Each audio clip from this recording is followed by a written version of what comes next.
सावित्री को तो अपनी बहू से बिल्कुल भी लगाव ना था और वो हर वक्त उसके काम में सिर्फ कमियां ही निकालती रहती थी।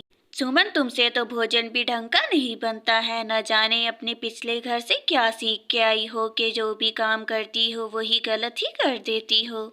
माँ जी, मैं घर को संभालने की पूरी कोशिश कर रही हूँ और अगर कोई मुझसे भूल हो गई है तो आप मुझे बता दें, मैं सुधार लूंगी उसको। देखो सुमन, गलती सुधारने में तो तुम्हें सारी ही उम्र लग जाएगी और वैसे भी इस घर में तो सब कुछ ही घटिया है और तुम भी इसकी तरह ही हो बिल्कुल।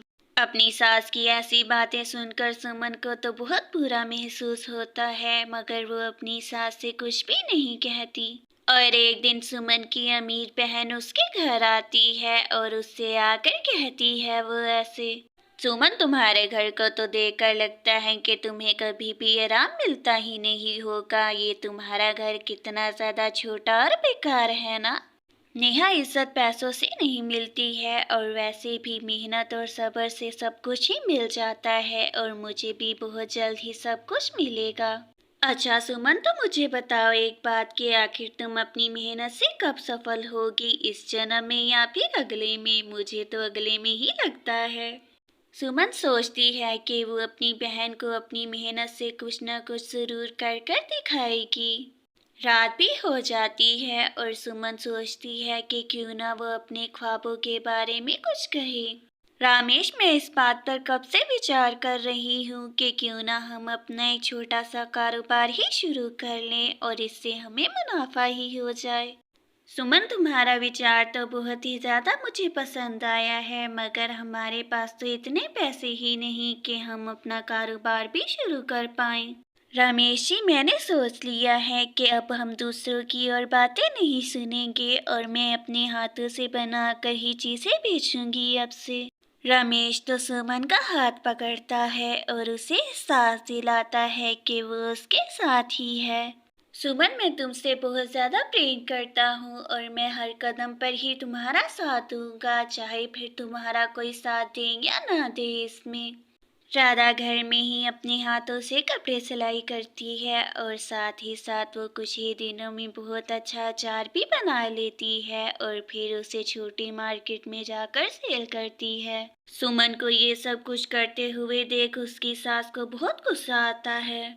सुमन, तुम्हारे हाथों से बने हुए ये कपड़े और अचार बेकार आखिर कौन ही लेना चाहेगा? बस तुम अपना वक्त ही जाया कर रही हो और पैसे भी। माँ जी, मुझे पूर्ण विश्वास है कि मेरी मेहनत जरूर रंग लाएगी। बस आपको मुझे थोड़ा सा वक्त देना होगा, मैं सब कुछ ठीक कर दूंगी।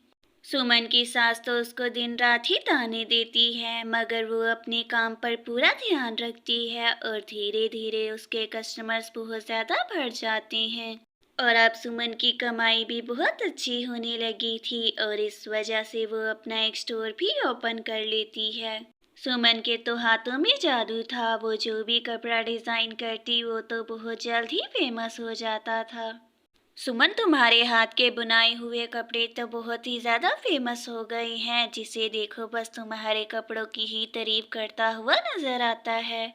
सुमन जी, मैंने बहुत से डिजाइनरों के कपड़े पहनकर देखे हैं, मगर आपके कपड़ों की तो बात ही अलग है। मुझे आपके डिजाइन बहुत ज्यादा पसंद हैं।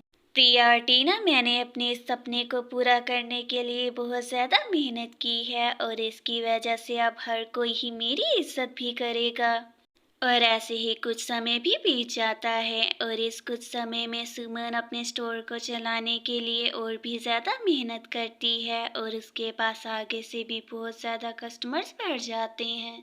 और कुछ दिन बीत जाने के बाद सुमन की बचपन की सहेली उससे मिलने आती है और उससे कहती है वो ऐसे, सुमन मेरी दोस्त, आज मैं बहुत ज़्यादा खुश हूँ कि मेरी दोस्त ने आखिरकार वो अपना सपना पूरा कर ही लिया जिसे वो बचपन से ही देखती आ रही है। अपनी दोस्त की ऐसी बातें सुनकर सुमन को तो बहुत ही अच्छा लगता है, क्योंकि उसने अपनी दोस्त को इतने वर्षों के बाद जो अपने पास देखा था।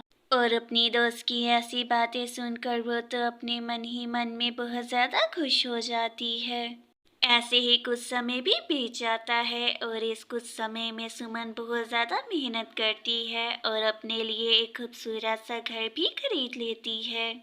सुमन और रमेश अपने नए घर की खुशी में सबको एक पार्टी देने का सोचते हैं और वो अपने सभी जानने वालों को उस पार्टी में बुलाते हैं।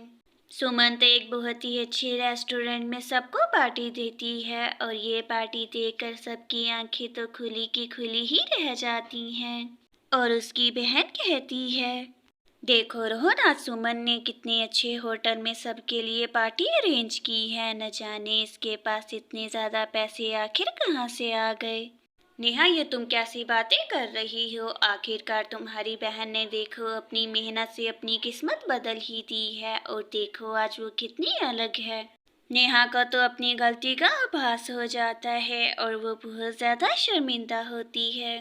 मैं आज अपनी दोस्त के लिए बहुत ज़्यादा खुश हूँ। आखिरकार वो उसने सब कुछ हासिल कर ही लिया जो वो इतने वर्षों से हासिल करना चाहती थी। हाँ, तुम ठीक कह रही हो। हमें सुमन की कहानी से सीख लेनी चाहिए कि अगर हम मेहनत करें तो वो हम सब कुछ हासिल कर सकते हैं जो करना चाहिए। आप सब यहाँ आए, मुझे बहुत ज़्यादा खुशी हुई। ये सब कुछ जो भी मैंने हासिल किया है वो अपनी मेहनत और आपकी दुआओं की वजह से ही मुमकिन हुआ। ये कहने के बाद वो तो अपनी बहन के पास चली जाती है और उसकी बहन उससे कहती है ऐसे, सुमन मेरी बहन, आज मैं बहुत ज़्यादा खुश हूँ क्योंकि तुमने अपनी मेहनत से ये सब कुछ हासिल जो किया है और अपनी इस बहन को भी माफ़ कर दो।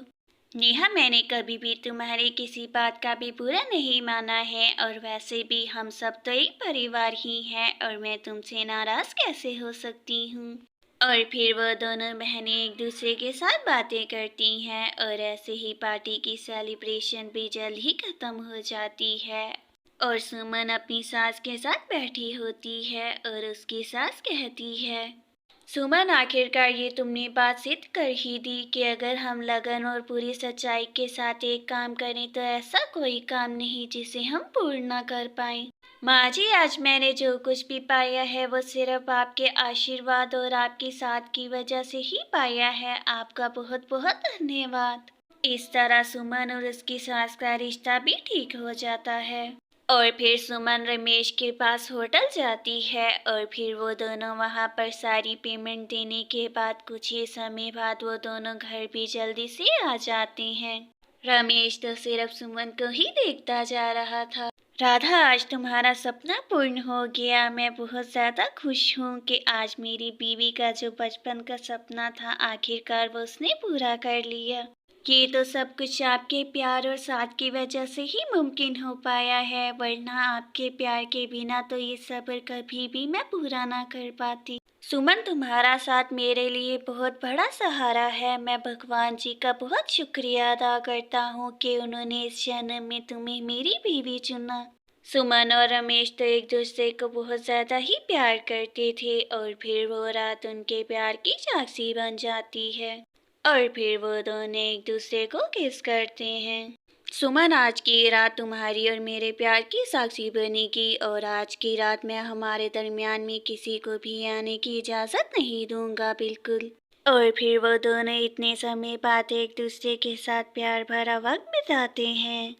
और सुमन की सास कहती है, सुमन, तुम मेरे बेटे की जिंदगी में सुख और समृद्धि दोनों लेकर आई हो, इसके लिए तुम्हारा बहुत बहुत धन्यवाद। माँ, ये तो आपने सच ही कहा है। सुमन मेरे जीवन में लक्ष्मी और धनवान दोनों बनकर आई है और मेरी सारी परेशानियाँ भी दूर करती हैं। सुमन और रमेश की मेहनत की वजह से आज उनका भी सोसाइटी में बहुत बड़ा नाम था और सब उनकी इज्जत करते थे।